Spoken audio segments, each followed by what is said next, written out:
I'm not gonna. This is key words. This is probably a good thing for people to learn. I'm not gonna put my energy in if they're not giving me the same energy back. Welcome back to the My Tea podcast. I'm your host, Thanrajan Premakumaran.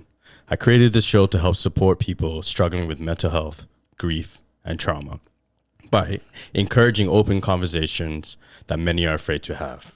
It's a show that helps people conquer the mind and body with an open heart. Today's guest speaker that I have for you is someone that had just became a father. He works as a correctional officer and also runs and owns a multi-million company known as Dark Protection, providing close protection for clientele.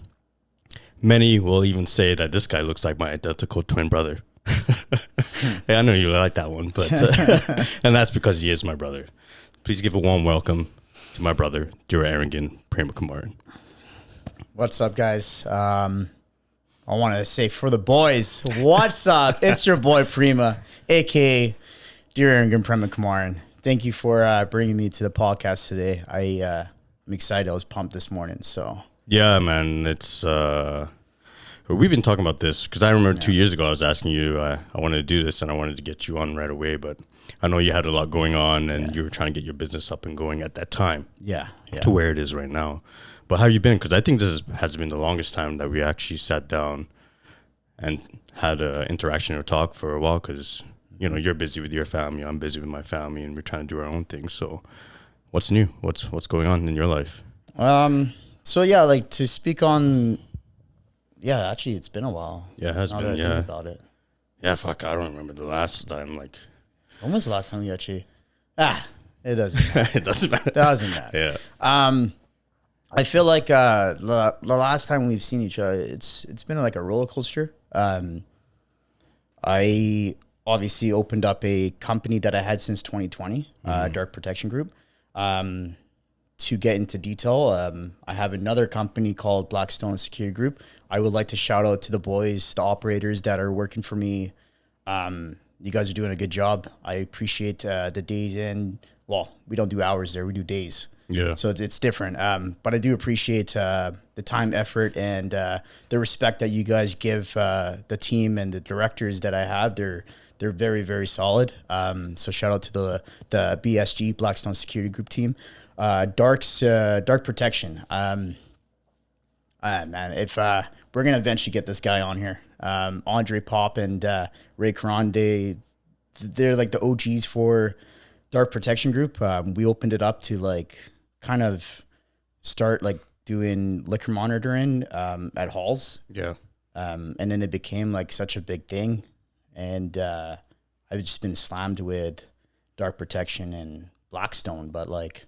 Yeah, because I know you started off like as just a security, like you're saying you were doing like providing security for wedding halls and small and big main events, but then now you took over shelters and now you're looking after shelters and even like I want to say like VIP, honestly VIP people that have come down, they've reached out to you and you've been doing that, and that's crazy because like to remember how you were from our younger days, just this little kid that's just, you know, always call it. Yeah, you know, actually, you know what? Yeah, a lot of people used to think you were arrogant and cocky at that time. Even I used to think that at one point, but you know what? I don't think that's what it is. And as I got older too, like I started to realize it more. Like once you're more aware of your mind, it was more confident. I noticed that you were confident in your abilities, and you know what you wanted. You know where you wanted to go, and that is a very. I admired it. I even at my lowest point. When you were there, and I remember we sat in the car, that was like what 2022, it was you, Carolina in the back, and we were having this like heart-to-heart conversation. And usually as an older brother, you usually just keep things to yourself. You don't have an older brother to look up to, right? And you don't want to let your siblings down, you don't want to let your parents down. There's a lot of unspoken weight that an older brother takes on, but then I felt at that point you stepped in as that older brother that I needed, and watching you talk and put yourself out there and be there and seeing the confidence, I realized like, man, it wasn't cockiness, it wasn't arrogance, because you do give a shit, you do care, but to have that level of confidence, to know your abilities, what turning point did it take for you to get to that point where you realize, you know what, like, screw what all these people are saying, screw all that, let me just do me. I know who I am. I don't care like what anyone says, because it doesn't phase you. So I know that. But how did that happen? Like what was the turning point? I would say like, I feel like looking back, and I remember talking to my wife about this like a long time ago. It was like, I think the reason why she says like I'm like very, I wouldn't say emotionless. These like small like chitter chatter of like people saying, oh, like this guy's cocky, this guy's this. It doesn't matter, because I think back then when our parents came down here, we suffered. Like not trying to say like we suffered in a bad way, just like going to school, and I don't want to be like, I don't want anyone's sympathy on this, or like look back and be like, oh yeah, like they went through racism. Like, no, it's not even about that. It's like, we got bullied. We were colored. We had the terrorist attack, the 9/11 stuff, and then we were bullied for that. And I felt like during that time when I was in school, like a lot of people just didn't understand who I was, because I was different. Yeah. And then it came to a point where like I was going through anger, fighting. Yeah. And at that point, it just hit me, just boom. Yo, screw these guys. These guys are not in the same chapter as me. But I never realized that till later. Yeah. I would say like, looking back, it was like, yo, I had it in my head, the back of my head, like, yo, this is who I am. And I can't let these small things come bother me. Yeah. Basically, it's like noise. I need a noise. 100%. If it doesn't feed or help you grow, why take it in? Why soak it in? Right? Yeah. And a lot like, I would say like Steve Jobs or Elon Musk, frequency over noise. And a lot of people, they're always in the noise. The noise is what attracts them, puts them into this drama. Yeah. And that's why they're still the exact same. Yeah. Would you say you are what you attract? I think so. Yeah, I think so. I think a guy said this to me, I think a year ago, is that I'm a siren.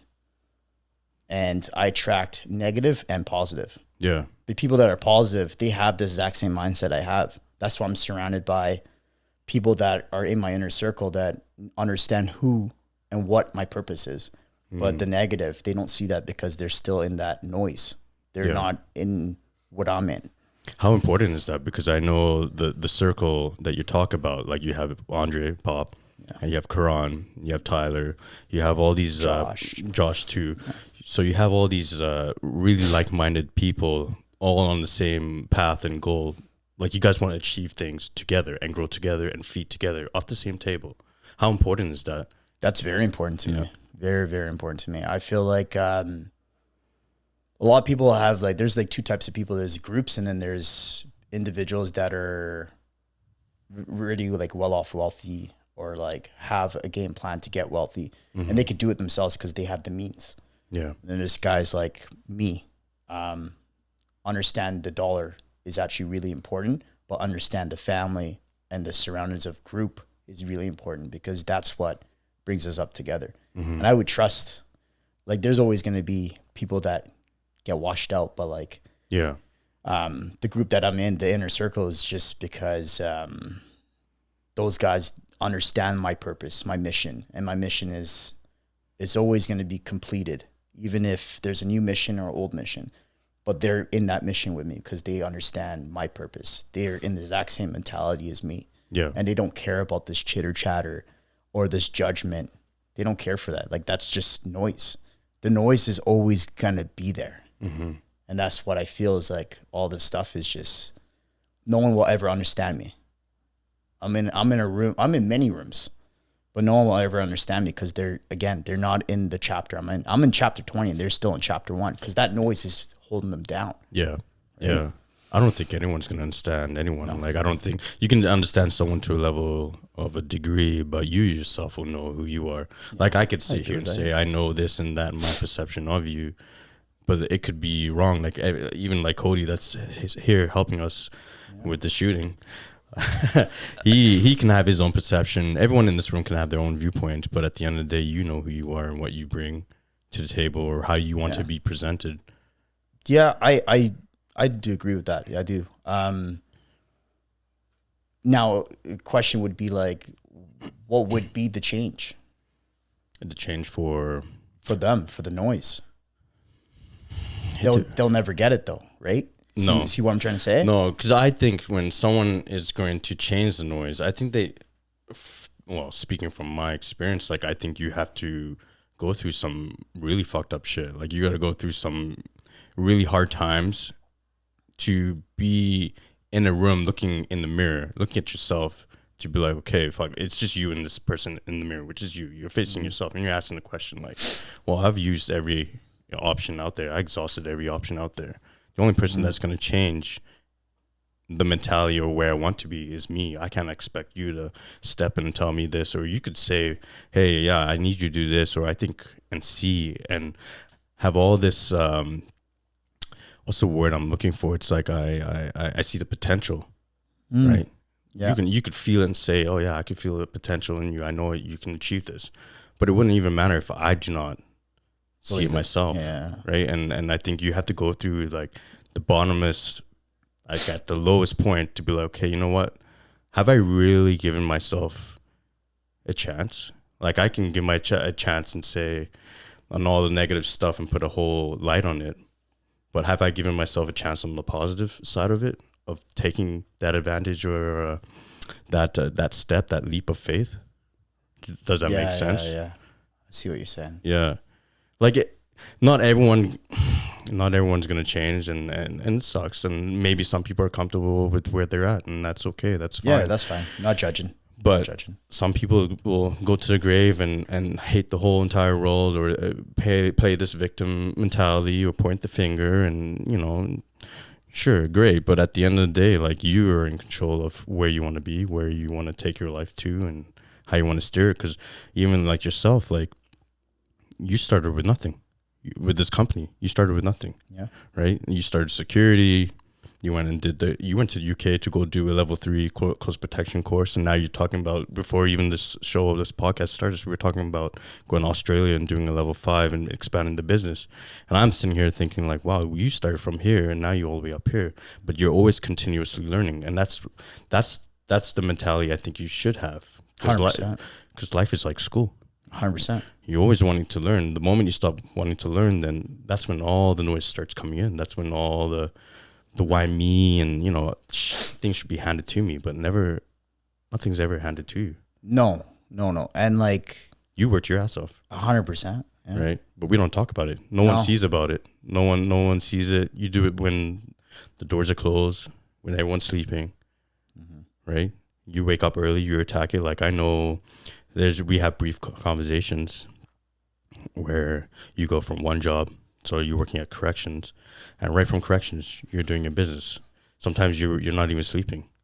I know that, and now you just have a baby, right? Yeah. So there's this whole, like, you're grinding, but I think at the same time, you also know that this is temporary, because eventually it's going to take off, which it has. So now you can kind of slowly sit back here and there, but you're still trying to, I know you, and I know you're still trying to learn and want to grow, and you still want not just yourself, but not just your family, but the boys that you're talking about, all to rise together, and we all basically have like that financial freedom.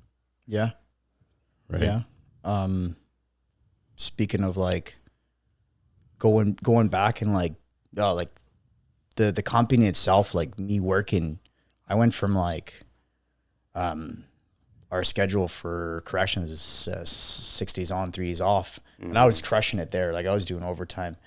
And like what you were saying, like thinking back and being like, okay, I went from zero. Like, not trying to like, again, like bring this up, but like we came here broke. Yeah, we did. Yeah. And thinking back on Uppa, like our dad and mom, they took a lot of suffering and time to work. They did 2 jobs. Yeah, they did 2 jobs. They rolled dice. Yeah. They had good, successful jobs in the UK. Yeah. Like Uppa was about a chartered accountant or working for a big accounting firm. Mom worked for a big government as a bookkeeper. Like they were doing well. Like And we were well off back home. We were in a house. Yeah. So it's like I think we also have that experience or got to experience the good side and also the bad side. Yeah. Right. I don't want to say bad, but like we saw both ends of life. Yeah. Basically, Yeah. right? And like, so there's a sense of appreciation. yeah. And like, thinking back, it's like, was up a noise or frequency? I think he was frequency. And he kept coming at us. Like, think about, like, really, really think about it. Like, I thought about this the other day before coming on this podcast, because I was thinking to myself, I'm like, holy shit, what am I going to talk about in my, like, life? Like, how am I going to put it on a recording? Yeah. And I'm, like, thinking back, I'm like, man, Upper was frequency, because every small thing he learned was given to us on a silver platter, but we never took it. No, we didn't. We took it. I was just thinking about this earlier today. Straight up. And I was like, yo, man, this guy was, like, spoon feeding us. Yeah. But we'd be like, yo, you don't know what you're talking about. Yeah. I'm doing this. Yeah. And then we went from like zero to something. We're not like I'm not gonna complain on like what he showed us, because I think us learning the hard way, now we respect everything that's given to us. Like I respect like when I see myself and I look back, I'm like, okay, I got a house, I got a nice sports car, I got a working truck, I got a beautiful family, now a dad. Yeah. I can't say that I'm not successful, nor I'm very grateful for what I have. Yeah. But if I listened to my dad, would I be in a different spot than what I am now? If we had accepted it at an earlier stage, had the mindset that we do now, then I think so. I think we would have taken off a lot further. But then things happened for a reason. I think we had to go through what we had to go through and experience all that just to be able to sit back and be like, oh shit, what he was saying was right, or when he said about this was right. For example, like we're talking about like cars. It's like I know back then, every time you saw, I used to have every car. I would finance every car, thinking like this is the way. I think it was like validation for me, like just trying to stand out, even though I did like them. Like I loved every car that I had. Oh man, you're my favorite from your car collection. I'm telling you, man, when Pop teaches me this day trading, I'm telling you, mark my words, till this day. 2025, mark my fucking words, eh? Yeah. RX-7 is gonna come back. Yeah. Oh man, I do miss that car. That was a nice car. That was twin such turbo. a beautiful car, man. But man, the if I was smart with my money then and took my dad's advice, I think I would have been a lot ahead. Then carrying at the time the negative equity, the credit, the bullshit that's just unneeded. You're trying to act and be like this rich, I guess so. Yeah, it's like you're the pretend of like not being disrespectful, but like the pretend of being this rich person, wealthy person but really you're not. No. You're not. No. It's just we're all not show. there yet. Yeah, we're not even there. So if I had started off properly, invested and put my money, then right now I would have been having that RX-7 on the driveway right now. But you got to learn, you got to go through the shits and to be able to understand and appreciate.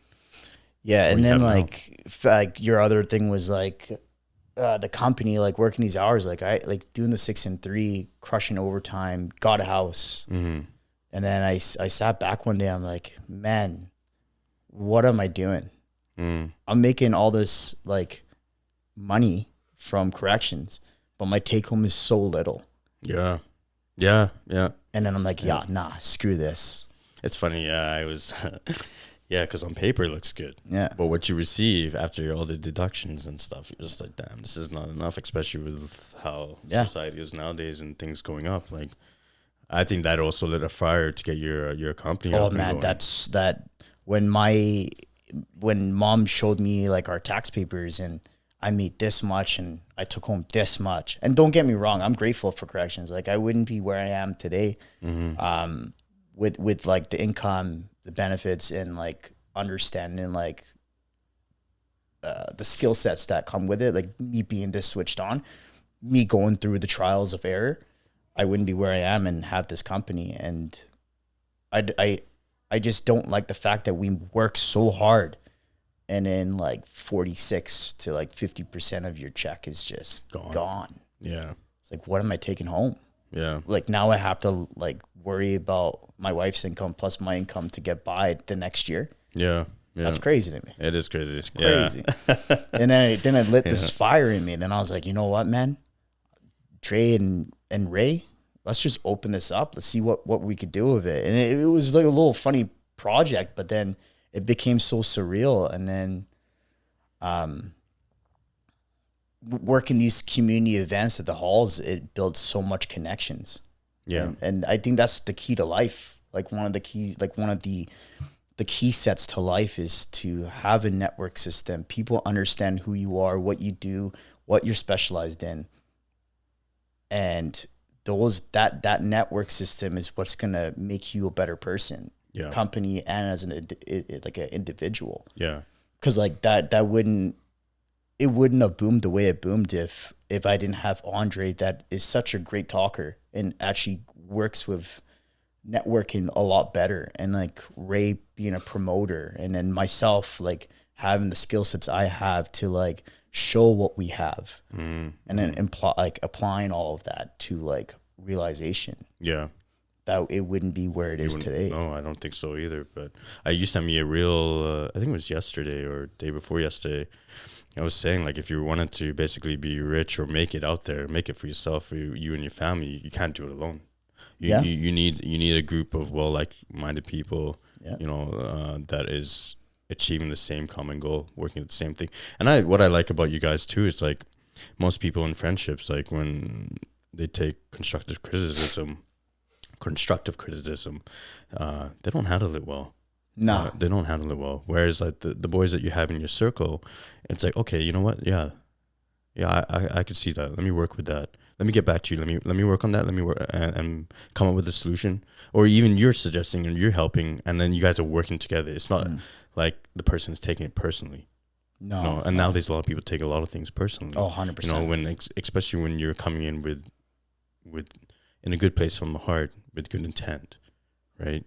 So that's I think also very, very a key component to when you're trying to open up a business like you are doing, or you're trying to be successful in any field. Yeah. That you need the right people, but that comes in time.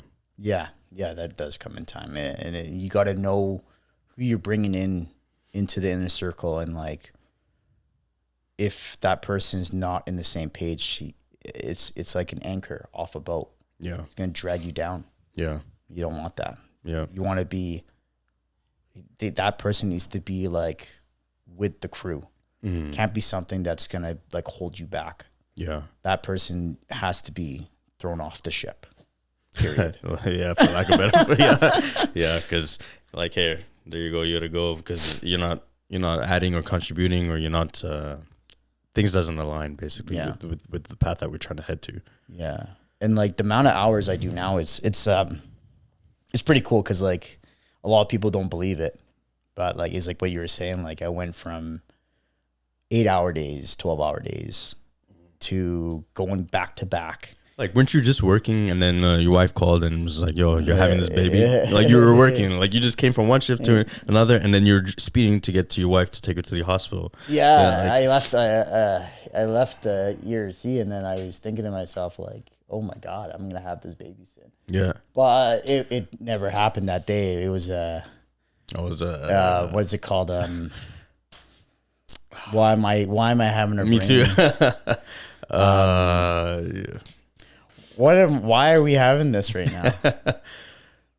But it doesn't matter. You guys understand what we're trying to get out. It just didn't happen at that time. It didn't happen that time. And then, and then it happened one day. I was just chilling, and she's like, yo, my water broke.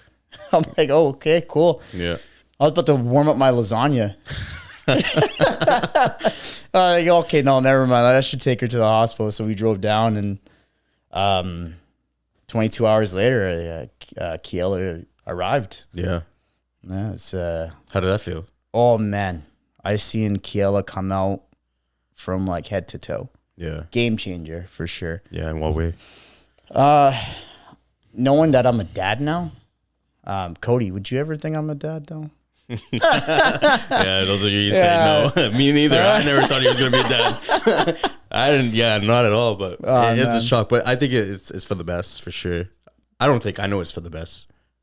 Yeah, I think like a lot of like I think you said it to me a year ago. It was like, yo, having a kid will teach you patience. And then, you know what? Like I have like learned a lot of lessons in my obviously years of growing. Yeah, 100% patience will definitely come from her for sure. Yeah. Yeah, no. But like holding her, like I love her to death, man. It's a different, having her in my hands is a different feeling than like seeing my wife pregnant, if that makes sense. No, like, I know. Seeing her pregnant, I was like, she's just pregnant. Yeah. Wait till the kid comes out. It's cool. Yeah. You know? And then her coming out of my wife, and you know what? Like my wife, she changed the way I thought about her too. Like going 22 hours without any medication or epidural, and then going through the pain, and then delivering Kiela was like a game changer for me. Like I just look at her differently. Just like, shit, you're one tough girl, man. Yeah. Well, man, that's forced kudos to the wives for sure. Yeah. Either forced C-section or forced epidural, which obviously she took the right route, and then Kiela came on, and Kiela is just different, man. She looks like me. Yeah. Yeah, she does. She does. Like, yeah. It's creepy. Like in my head, I'm like, yo, because she took that one picture of that mom took of us when we were in UK. And she put it beside her, and I was like, she's like, oh my God, she looks like you. I wanted her to look like me. I'm like, you wanted me. Yeah. Well, you there got you me.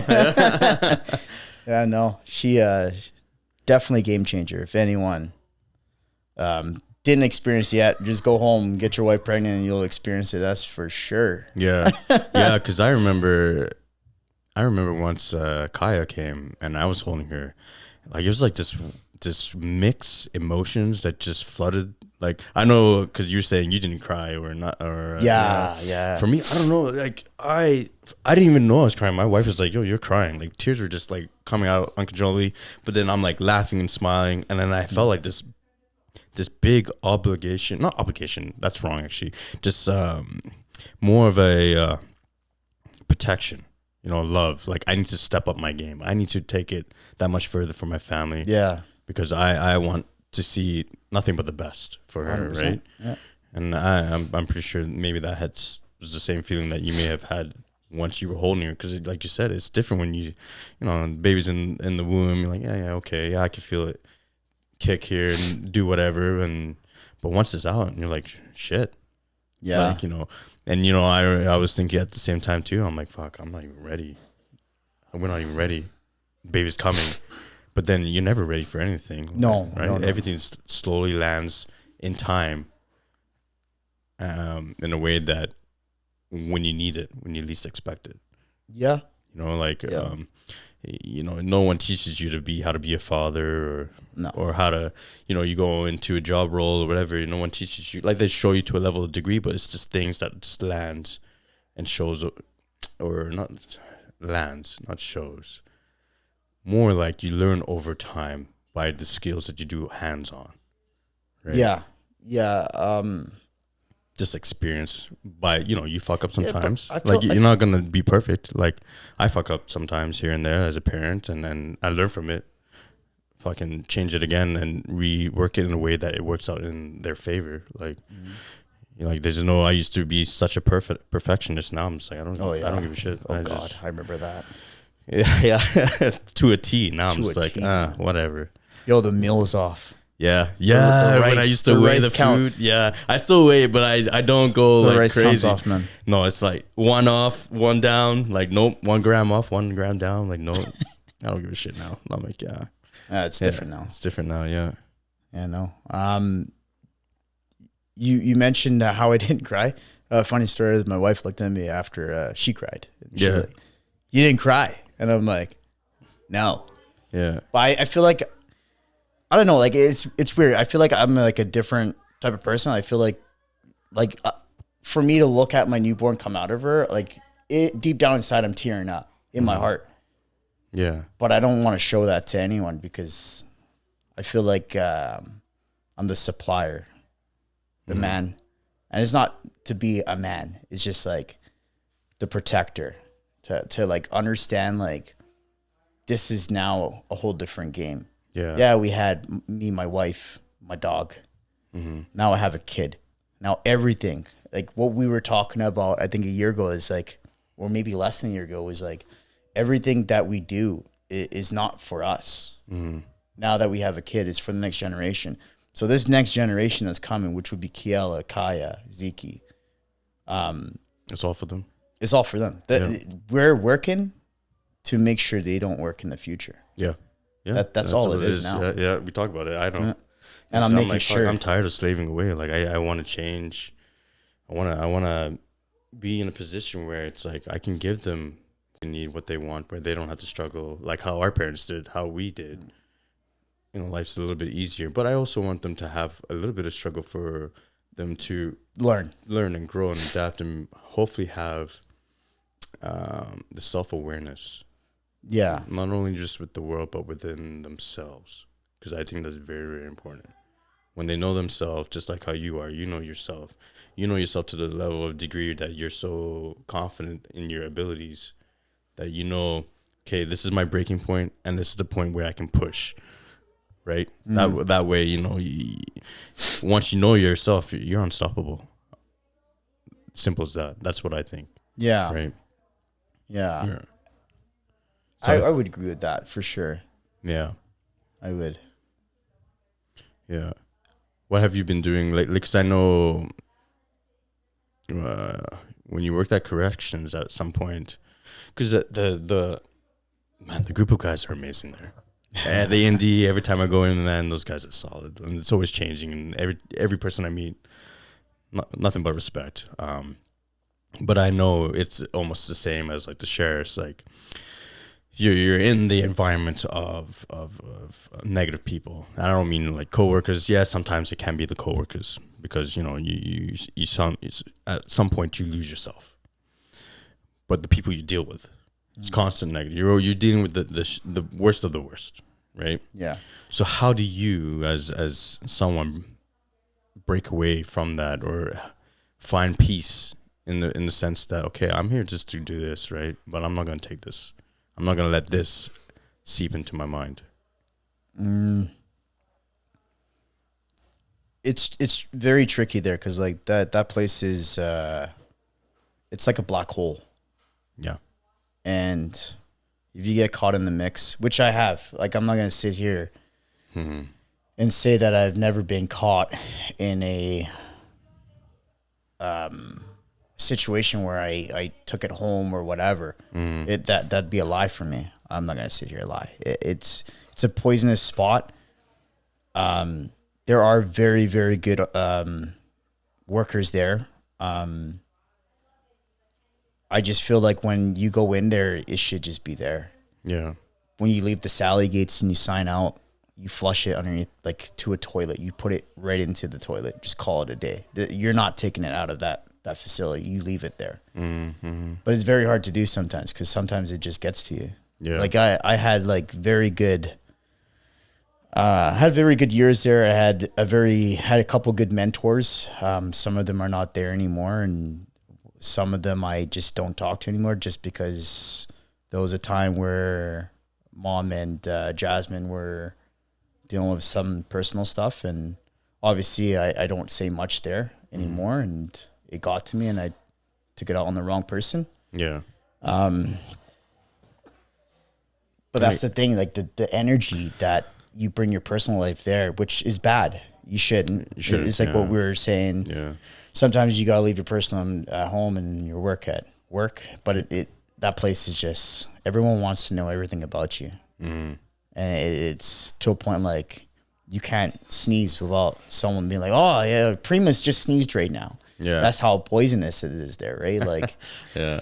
they want to know everything about you, and like that's why like lately, like the last year and a half is that we like myself, me and the inner group, we just talk to ourselves.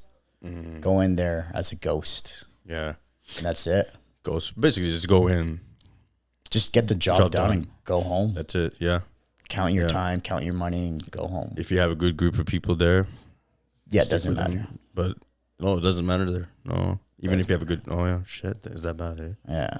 It doesn't matter. Like, and like, that's why I have this inner circle. Like, my group is pretty good because, like, most of the guys that are in that inner circle I've met way before corrections. Yeah. Like, either I was their supervisor at a mall working security, or we just met through friends that, like, we were really, really close with. So, like, I've helped them, mentored them, brought them in, and now they're with me there. So, like, that group is just different than the group that I have there. That makes sense. Like, I'll always be a part of the inner circle because that inner circle I've met way before corrections. I brought them in, or helped them get in, or mentored them in. Yeah.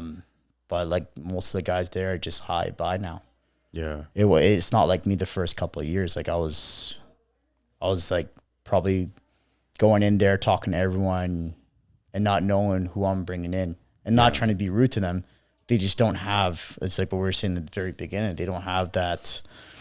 They're not in the same wavelength. No. And it's not being disrespectful. Like, yeah, it's like, okay, well, you have them there, they're there, but I don't think you're just there to waste your energy. You're there to just do your job, and you have your mind already set on your own company and your family. And if it doesn't bring any peace, or if it doesn't help nurture, make me grow, then why am I going to go invest my time and energy? Yeah, and that was like my biggest downfall this year was like I had invites to like most of the gatherings there, but I said no to them.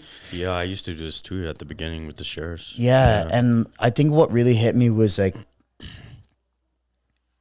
it's probably gonna cause if I say this, but I don't really give a shit. I'm not gonna. This is key words. This is probably a good thing for people to learn. I'm not gonna put my energy in if they're not giving me the same energy back. Yeah. Well, yeah. Well, if in a sense, if it's not appreciated, then why am I putting all this amount of time and energy? Because they don't see you for you. No. But then no one, like, again, that goes back to no one's really going to see you for you. No. Only you are going to see yourself for who you are. And my mission now is to like raise the bar for myself and my team. Yeah. And the inner circle. Like, whoever's with me will come with me. I will bring that crew up, and those guys will bring me up. Yeah. But if they're not a part of it, I'm not going to waste my energy. I don't care for these like gatherings and communicating with these guys that are like saying stuff to me. Yeah. Hey, you're a good guy. You're such a good person. Oh, Prima, man, you're well liked. Yeah. And then behind my back, they're talking otherwise. Yeah. It's just negative energy. It's negative. It's just gossip, really. Gossip just and noise. Yeah. Because, I don't know. I like functions where it's like everyone's talking about wanting to grow, take it to the next level. But when it's like talking about gossip or this person this, or work about what has happened at work in the past or such and such, it's such a waste of time and energy for me. It's just like, why am I here? I could be doing something else with my life right now. Yeah. I could be reading a book that's going to help level up my finances, or level 100%. Up my mindset, or focus on my training and tweak it that much more to get it to where I need to get to, or, you know, like things like this. And it's like, you have a choice. Honestly, you always have a choice. You have the choice to take yourself from here or there. And it all depends on filtering. It's like you're like that Brita filter water, and you got to filter out the crap. Yeah. Like, you know what, like, your perfect example is, and I don't think you will remember this, it's when I came to the house with the Challenger. Yeah. And you said that's a stupid decision. Yeah. And I'm like, no, it's not. It's a fucking sports car. Yeah. I want it. Yeah. And you said to me, name all your friends that said it was cool. I said, all of them. They're not your friends. Yeah. Where are they now? Not even there. That was 2013, bro. Yeah. 2013. Yeah. None of my high school friends are friends in my life right now, besides Calvin. Oh yeah, Calvin. Calvin's still in my life. Yeah. Besides Calvin, I can name probably one guy, Austin, that messages me here and there. Austin Delay? Yeah, Dealey. Yeah, Dealey. Yeah. I saw him actually a few months ago. Yeah. I was like, damn, this guy has grown. I remember him as a kid. Yeah. Always coming to our house. And maybe Dakota Miller, like he'll message me randomly here and there, but like realistically, like, everyone else in my life that I've grew up with saw this sports car, and it's not the sports car. That's not the objective. It's what you said to me. The circle that are around me. what were the cause of that was, oh, it's cool. It kept me going like, oh yeah, bro, like you're wrong. These guys said it was cool. But these guys didn't realize that I'm financially was in debt. The only way I could have got my house is if I paid off the car, which I did. I paid it off way before the end line, right? But like you put out a point in which I fast forward, I think a month ago was I told a guy, I'm like, yo, how many guys think that car is cool? And he said to me, all of them. Okay. Yeah. Wait 10 years. Because that car doesn't really help you. And it's not the car, it's the group. The group you're in is what causes you to do stupid shit that keeps you on the same level. That's, yeah. Oh, that's a really good one. Yeah. Yeah. I'm going to ask you, as we're coming close to the end here, one last tip or advice that you want to give to our viewers that are watching that would help them on whatever healing journey or even like the entrepreneur side, the business side. What's one tip that you can give that could help them? I don't remember I think his name is Alex Hamosi is the quote. Yeah, I know. I think his name is, that's his name. Yeah. He's on like he's motivational on, speaker. Yeah. He's like on pretty much every platform. Yes. Yeah. Work as much as you can, or the ability that you can, that you're undeniable. I think it's something like that. I might be wrong. Don't quote me on it. I might be wrong on the quote, but it's something like that. It's work as much as you can. Because if I think back in time, in the last 3 years, I've worked my ass off, not hours, days. I've done 46 days, or sorry, not 46, 36 days straight. Yeah. Without sleep. Yeah.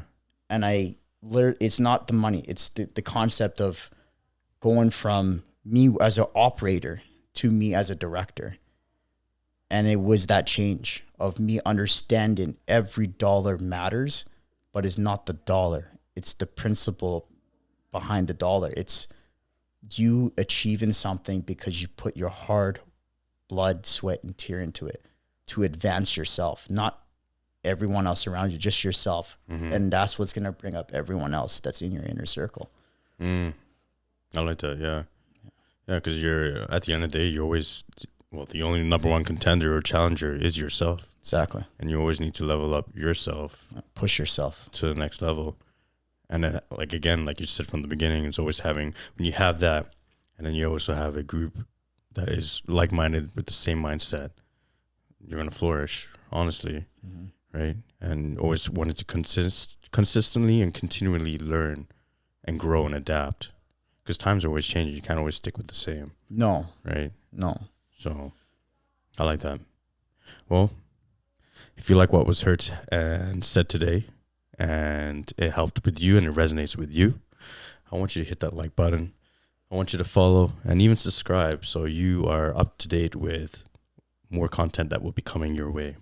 As always, much love. Peace.